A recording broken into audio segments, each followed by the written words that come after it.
তো সময় দূরত্ব থেকে একটা কোয়েশ্চেন, এই ধরনের কোয়েশ্চেন পরীক্ষায় খুব দেয়। বলছে একটি গাড়ি গড় গতিবেগ বিরতি ছাড়া 30 কিমি/ঘন্টা এবং বিরতি সহ, এই কথাগুলো ভালো করে পড়বে, 20 কিমি/ঘন্টা। তাহলে 1 ঘন্টায় গাড়ি কতক্ষণ বিরতি নিয়েছে?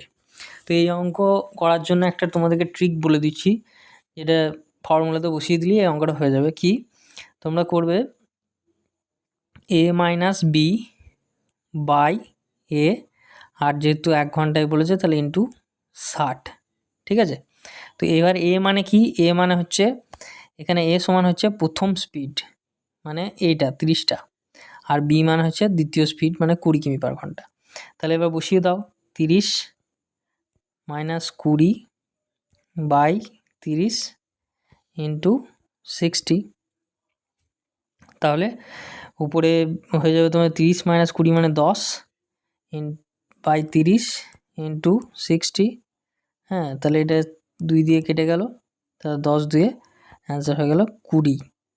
তাহলে আমাদের সঠিক উত্তর হয়ে গেল 20 minute. Option A is the correct answer. তো ভিডিওটা ভালো লাগলে সবার সাথে শেয়ার করো, আর এইরকম ধরনের আরও ম্যাথ ট্রিক জানার জন্য আমার চ্যানেলটাকে অবশ্যই সাবস্ক্রাইব করে রাখো।